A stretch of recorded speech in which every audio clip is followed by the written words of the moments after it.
Thank you for visiting our channel. Please like, share and subscribe for more exciting food videos. When the air turns crisp and the first frost hits the ground, few meals offer the deep satisfaction of a hearty stew. Wild game, especially moose, offers a flavor profile unmatched by typical store-bought meats. Moose stew isn't just a meal, it's a traditional celebration of rugged, earthy flavors, providing warmth and sustenance on the coldest days. However, cooking moose meat often stumps home cooks. Because it is incredibly lean, it can become tough and dry if mistreated. Getting that fork tender texture requires more than just tossing ingredients into a pot. This guide strips away the mystery, providing simple techniques and professional tips you need for a perfectly tender, rich pot of moose stew every time. Why moose stew is the ultimate comfort food.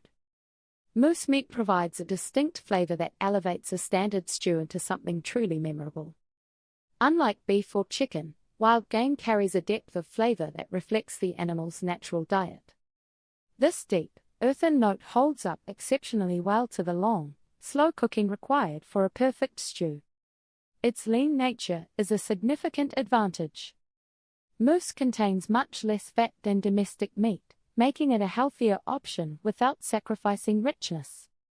When cooked properly, the tough connective tissues break down into gelatin, resulting in a thick, luxurious sauce that coats every piece of tender meat and every root vegetable.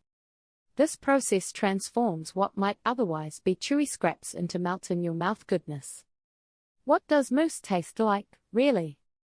Moose has a clean, earthy, and subtly sweet flavor.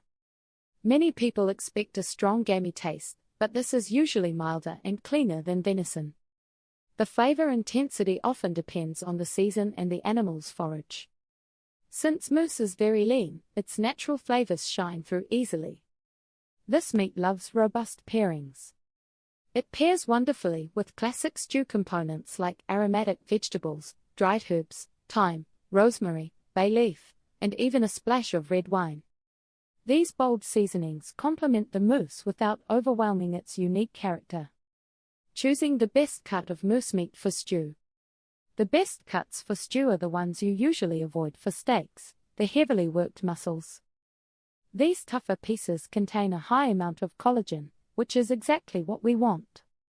Collagen dissolves slowly into gelatin during long cooking, making the final meat incredibly tender and enriching the broth. Look for these excellent stew cuts. Shoulder, chuck. This is muscular and fatty enough to provide good structure. Neck. Often overlooked, the neck meat is flavorful and ideal for slow braising. Shank. High in bone and connective tissue, this cut creates the deepest, richest stew base. Before cooking, it is important to trim the meat properly. Remove any noticeable silver skin, the thin, tough membrane, and excess sinew. These tissues will not dissolve during cooking and will result in chewy bits in your finished stew. Step by step, making tender and flavorful moose stew. Creating a perfect moose stew relies less on complex ingredients and more on following the correct timing and technique. The goal is to build flavor layered by layer before the long, transformative simmer begins. This method ensures tender meat and a deep flavor profile. The importance of searing the meat. Searing is the first, most crucial step in building flavor.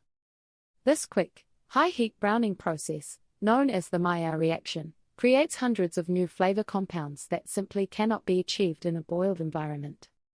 Do not skip this step. Before searing, pat the cubed moose meat completely dry with paper towels. Any surface moisture will cause the meat to steam instead of brown. Sear the meat in small batches until deeply browned on all sides, removing each batch to a separate bowl.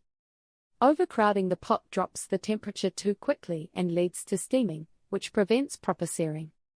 In Part 2 of Moose Stew Mastery, Simple Steps for Tender Wild Game Comfort, we explore the final touches, balancing flavors, adding vegetables at the right time, and thickening the stew naturally.